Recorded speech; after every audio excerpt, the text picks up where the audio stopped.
Ya, ahí está. Ya, ese libro dice curso de formación completa y se puede ver. ¿Ya? ¿Lo vuelvo a hacer? No. Introducción.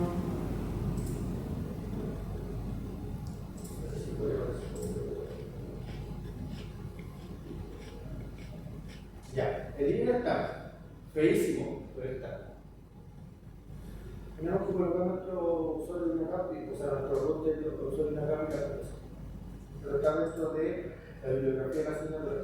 Ahora, si se viera más bonito, sería mucho mejor, porque este libro es bonito. Yo lo tengo. ¿Ya? Este libro es bonito, pero no sé qué tan bonito será. ¿Y en Marketplace? Sí, a ver. No, se ve. Se ve horrible. ¿Se puede bajar, no? Sí, dice que se puede. A ver, mira. Están en libros. Y cuando se exporta. Exporta solamente que no está bien. ¿Sí? Bueno, eso quiere decir que en teoría ustedes podrían pescar y exportar todos los lados del libro y lo podrían tener. En teoría. ¿Ya? Entonces, está la descripción. Ya, están los libros, y yo también efectivamente ese de Oracle 12C, bueno, ya. Esta administración tiene mucha parte del punto de instalación de la base de toda mano. De hecho, hay un capítulo completo con eso que es como de 120 páginas, así que no sé si lo recomiendo tanto, pero el curso de formación que está casi, es decir, va a tener todo lo que nosotros nos complete, incluso un poquito más para el caso de la asignatura de fundamentos de base. Ya, así que ese sí se lo recomiendo. Ahora, Aprende se puede también. Ya, Aprende se puede es un libro que de hecho lo vamos a ver.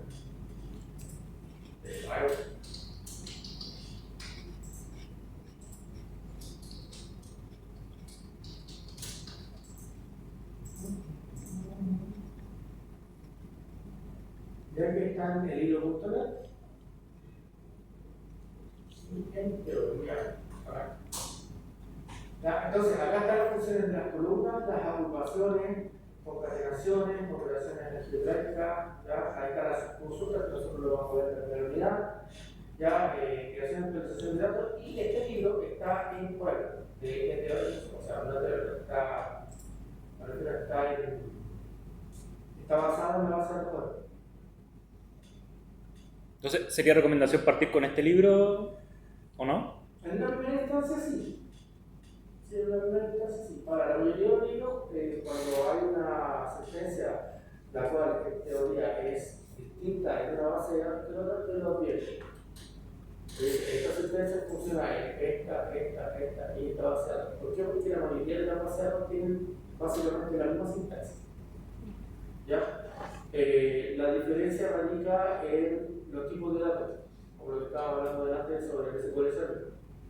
En los tipos de datos y en algunas funciones, como por ejemplo la programación de la base de datos, en SQL Server es distinta, en SQL Server tenemos entradas que SQL y ahora tenemos PSQL.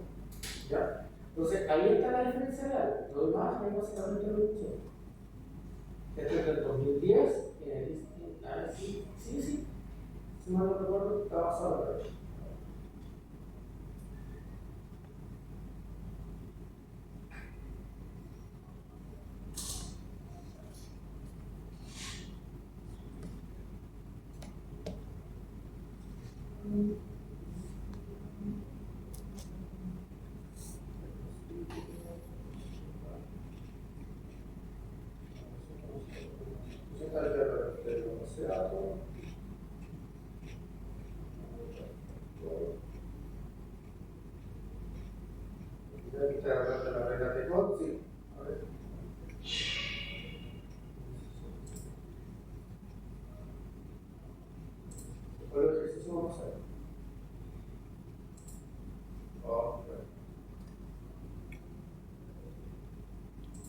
Se lo caí en internet, parece. ¿No quiere que vean los pasos?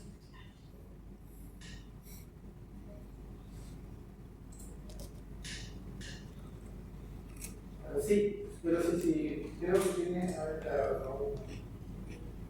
vamos. Por ejemplo, se usa prácticamente un local de implementación de SQL para la siguiente. Entonces lo abierto. ¿Ya? Pero sí, si mal no recuerdo, está basado en la red. No está basado en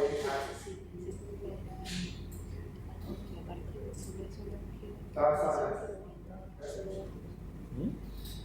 pero es básicamente no hay mucha diferencia. Casi todo es igual. De hecho, casi todos los procesos que están son funcionalmente ¿ya? Sí, de recomendarlo, sí, lo recomiendo. Y lo que no funcione, bueno, ahí tenemos que adaptar ahora, pero pasan muy pocas cosas que no funcionen porque el SQL como tal, el lenguaje, es prácticamente igual en toda la base de datos. Casi toda la base de datos funciona igual. Profe, a ver, que le voy a hacer una pregunta que quizás puede ser súper idiota, pero de repente necesito que me respondan esas cosas para cranearlas en mi mente. SQL viene a ser un lenguaje de programación más, pero que está orientado principalmente a las bases de datos. Es un lenguaje de consultas. SQL significa Structured Query Language, o sea, lenguaje estructurado de consultas. De hecho, esa es la traducción tal cual. SQL es un lenguaje que nació de la mano con las bases de datos ya relacionales en la década del 70 o desde el franco. Y la gracia que tenía era que, y la gracia que tiene, de hecho, en la actualidad, es que ojalá, pero es posible, la explicación del elemento de base de datos o de la búsqueda de la base de datos sea con el lenguaje lo más cercano lo más posible. ¿Ya? El punto es que dentro de las 12 reglas de Coq hay una regla que dice que las consultas en la base de datos tienen que ser realizadas por un lenguaje que sea común en todas las bases de datos relacionales. ¿Ya? Y eso implicó que una vez que se adoptó SQL, básicamente todas las bases de datos adoptaron el mismo lenguaje para eso. De hecho, todas las bases de datos relacionales utilizan SQL. ¿Ya? Entonces, el SQL se transformó en un estándar en la industria de la base de datos. Por lo tanto, si bien hay pequeñas variantes que tienen que ver con la funcionalidad de la base de datos, en su estructura general, todas las consultas se hacen iguales en todas las bases de datos. Usted hace un select asterisco from, una tabla que se llama empleados, ignora SQL Server, Access, Postgres, MySQL, todas las van a devolver el resultado. ¿Ya? Entonces, en ese sentido, el SQL por lo menos se transformó en un estándar, ya que es funcional a todas las bases de datos en el fondo. Por eso, por ejemplo, ahora que vamos a ver ahora, ustedes no van a notar mucha diferencia en ese sentido con lo que ustedes vieron con SQL Server el semestre pasado. No sé si aclaro el producto. Sí, o sea, lo que pasa es que, a ver, de repente en mi mente tengo que estructurarla bien. Entonces, no comprendía si SQL era un lenguaje más de programación, pero que se había orientado más a las bases de datos, pero ahora entendí que no es solo un lenguaje más, sino que en realidad es como la respuesta de la programación hacia las consultas de las bases de datos, ¿o no? Más o menos, lo que pasa es que el SQL como tal no se considera un lenguaje de programación. Es un lenguaje de consultas. ¿Por qué no es un lenguaje de programación? Porque nosotros con el SQL como tal no podemos hacer rutinas de programación. O sea, no podemos hacer bucles, no podemos hacer funciones, etc. Lo que sí es un lenguaje de programación es PLSQL y TransactSQL. Esos son los lenguajes de programación de Oracle para su base de datos y de SQL Server para su base de datos. Ya, esos sí son lenguajes de programación que son bastante similares a programación igual. Pero SQL como tal es un lenguaje de consultas en el cual lo que nosotros vamos a hacer es simple y sencillamente preguntarle a la base de datos y que nos devuelva un dato. ¿Ya? Sí, no, si era como para segmentarlo en mi mente nomás. Ya, gracias. De nada. Ya, a ver. Ya vimos el descriptor, ya vimos las unidades de aprendizaje y vamos a ver inmediatamente más o menos la fecha tentativa para la primera prueba. ¿Por qué digo tentativa? Porque como las fecha las voy a tener el lunes, no las voy a dar todas. ¿ya? Pero, más o menos, para que veamos cuánto nos va a hacer la prueba. ¿Ya? En este caso, nosotros tenemos 15 horas y tenemos 3 horas semanales semanales.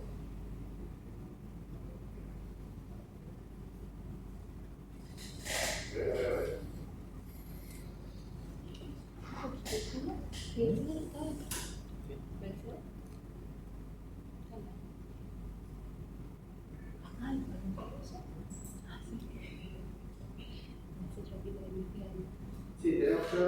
Entonces,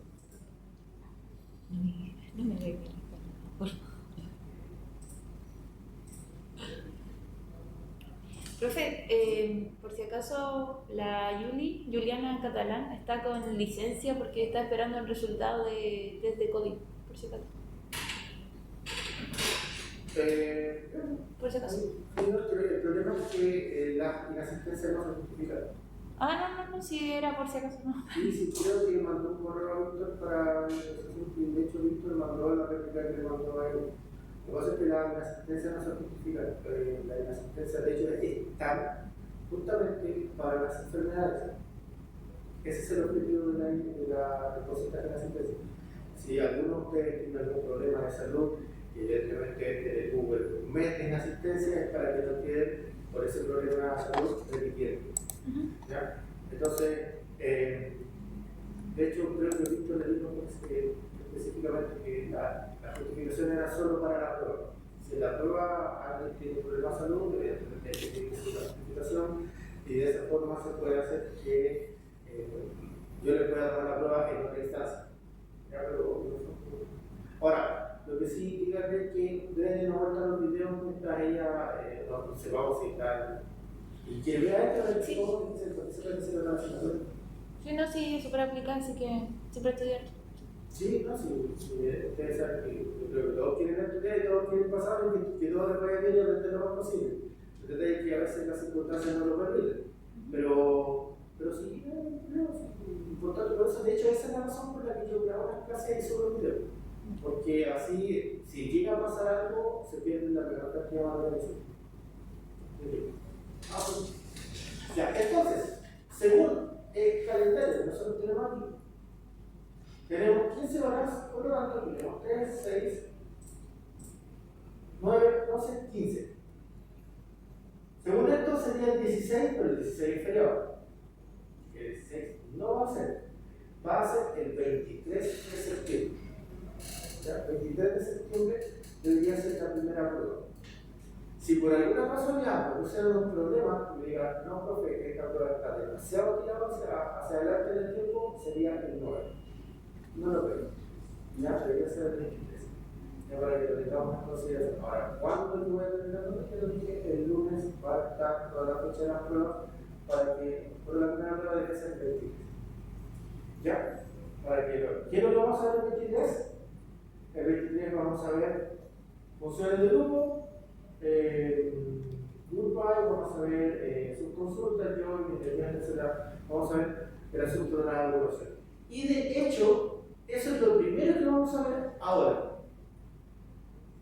El concepto de los grupal, perdón, de los inerciones. ¿Cómo es que funciona? ¿Por qué es importante la teoría de conjuntos tanto indirectos? ¿Ya? Así que vamos a ver aquí, muchachos, y voy a utilizar mi mejor amigo es el Pi. El Pi siempre me va a ayudar en esta cosa. ¿Ya? Ahora, ¿qué creen ustedes que es una tabla? ¿Grupo de datos? Un grupo de datos. Ordenados. Un grupo de datos que son básicamente elementos del mismo tipo. O sea, si yo tengo una tabla de personas, va a agrupar única y exclusivamente personas. Si tengo automóviles, va a agrupar única y exclusivamente automóviles, y así sucesivamente. Ahora, ¿cuál es el punto y cuál es el detalle? En realidad, estos grupos son conjuntos, como los conjuntos matemáticos. El conjunto de los números naturales, el conjunto de los números reales, el conjunto de los números imaginarios, etc. Son conjuntos al fin y al cabo. Y se rigen por la teoría de los conjuntos. ¿Tal cual? Ahora, ¿cuál es el detalle? Por ejemplo, si yo tengo aquí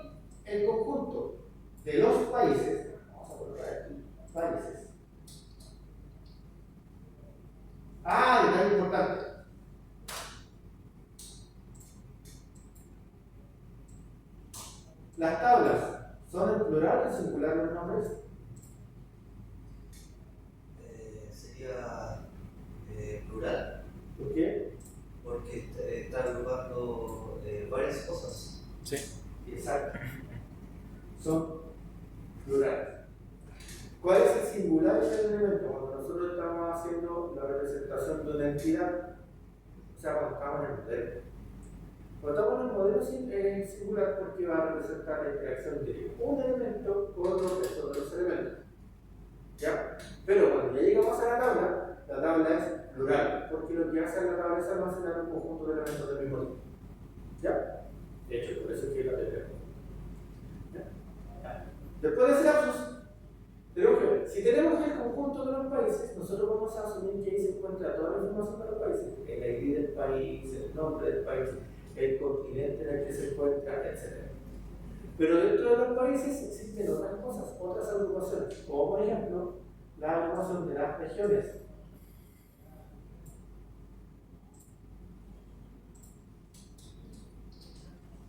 ¿Ya?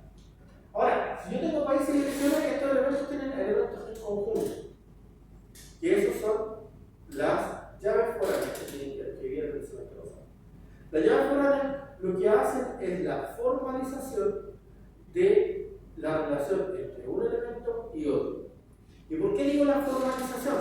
Porque independiente de que nosotros no tengamos llaves foráneas entre una tabla y otra, aún así podemos hacer una búsqueda que tenga relación entre ellos. Aunque no existe esa relación formal, nosotros sí podemos hacer esa relación lógica siempre y cuando, por ejemplo, la tabla de regiones tenga el ID del país y el ID del país evidentemente también tenga el ID del país. Si los dos resultan significar para nuestra búsqueda exactamente lo mismo, independiente de que no esté formalizada como llaves foráneas, aún así podemos hacer la búsqueda y unir los datos. Porque en el fondo lo que estamos haciendo es la unión de los conjuntos. Lo que estamos buscando es dónde se unen, que es el lugar que está aquí en medio. Este lugar de aquí, este lugar que está acá, es la unión del conjunto.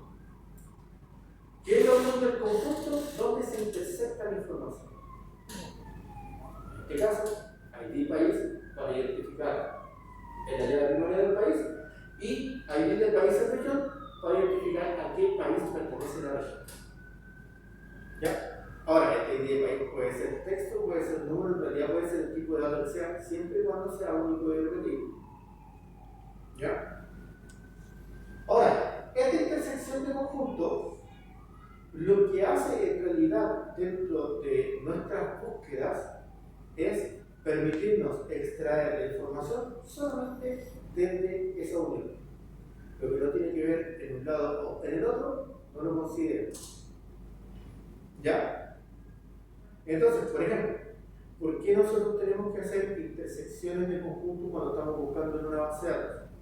Porque cuando declaramos la intersección de conjuntos por medio de un init join, nosotros estamos descartando inmediatamente, sin hacer ninguna búsqueda, todos los datos que no estén relacionados a esa unión.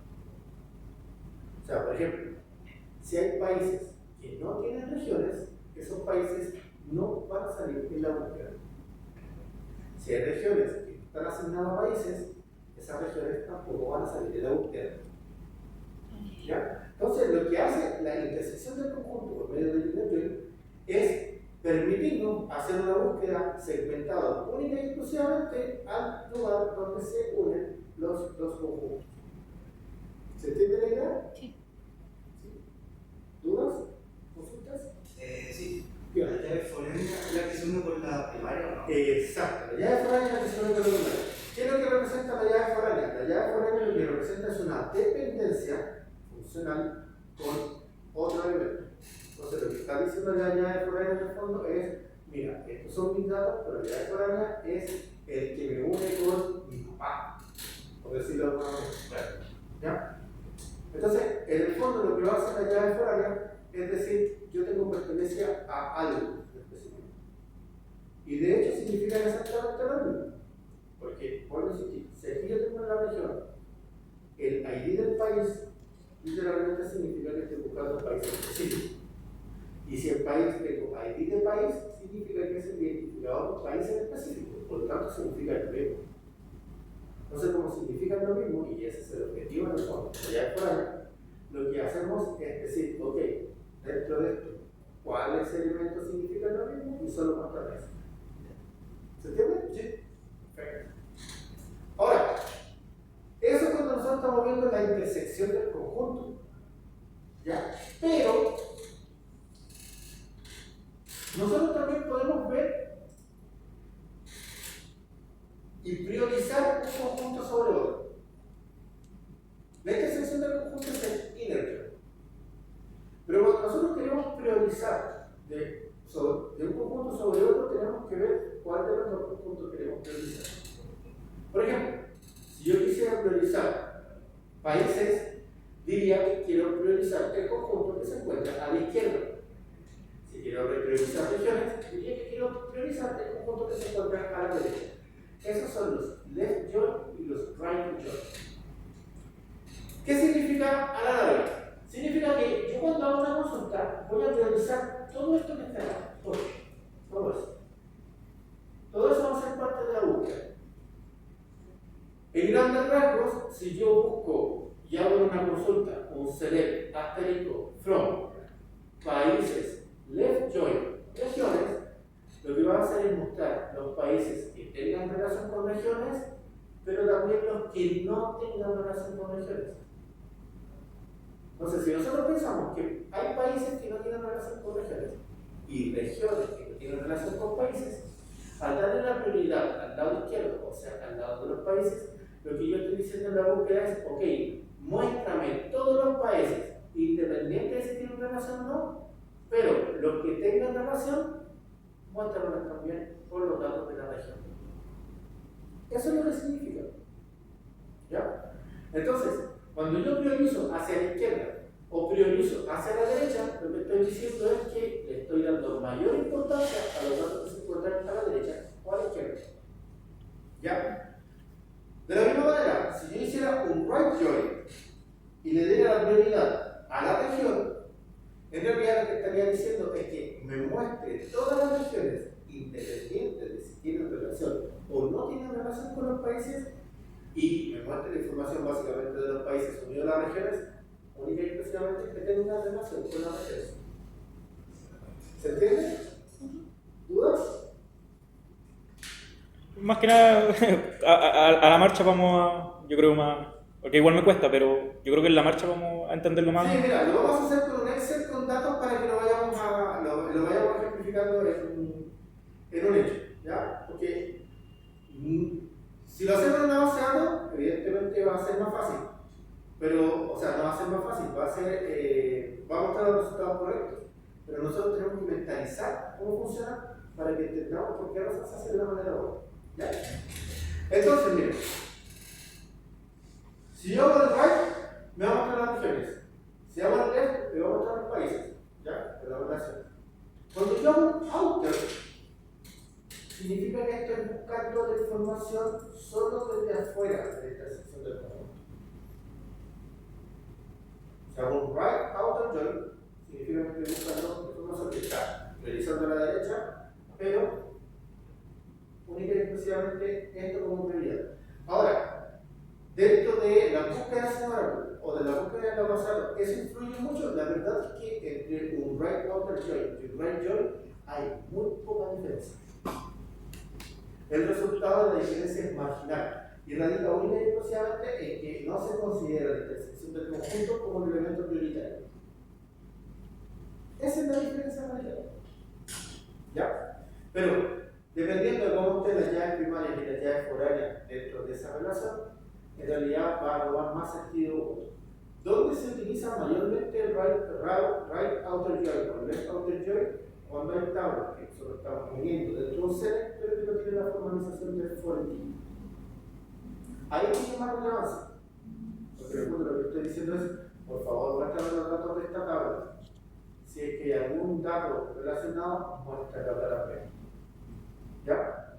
Básicamente significan casi lo mismo, solo que la información prioritaria te la busco afuera y no la intersección del conjunto. ¿Ya? Ahora, veamos la diferencia real, o la diferencia en un left y un right join. ¿Ya? Ejemplifiquémoslo también con los países en la región. Pregunta más tarde, por favor. ¿Ya? Ya. Miren, pensemos que aquí vamos a tener una tabla de países. Y evidentemente aquí vamos a tener una tabla de regiones. ¿Ya? La tabla de países va a tener el ID del país. ¿Se ve bien? ¿Sí? Va a tener el ID del país, el nombre del país y pensemos en la tradicional como el continente. ¿Ya? Las regiones, por otra parte, van a tener el ID de la región, el nombre de la región y el ID del país al que pertenece. ¿Ya? Si nosotros consideramos estos datos, aquí les voy a poner para que se vea más bonito. ¿Ya? Si nosotros consideramos estos datos, lo que vamos a hacer en el fondo es llenar la información, evidentemente, con lo que nosotros tenemos. ¿Ya? Entonces, pensemos que vamos a tener ley del país 1, 2, 3, 4, 5, 6, 7, 8 y 9. El país 1 va a ser Chile, el país 2 va a ser Argentina, el país 3 va a ser Bolivia, el país 4 Venezuela, el país 5 va a ser Perú, Colombia, Uruguay, Paraguay y Brasil. Ya, el continente evidentemente va a ser todo para ahí.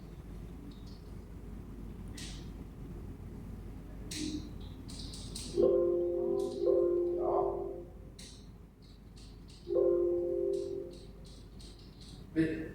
Ya, pensemos que eso va a ser los datos del país. Ahora, dentro de las regiones, nosotros vamos a tener algo relativamente similar. ¿Ya? Vamos a tener regiones que van a estar asociadas a algunos países. Entonces, vamos a pensar que la región 1, 2, 3, 4, 5, 6, 7, 8, 9, 10, 11, 12, 13 y 14. La región 1 tiene como nombre Atacama. ¿Ya? Y esto va a estar asociado a el país 1. Luego, la región 2 va a ser Santiago. También va a estar asociada al país 1. Luego, vamos a tener la región de La Paz, que va a estar asociada al país 3. Buenos Aires, que va a estar asociada al país 2. Lima, al país 5. Cartagena. Sao Paulo. Sí, vamos a colocar a Sao Paulo. Sao Paulo. País 5, Maracay. Sao Paulo,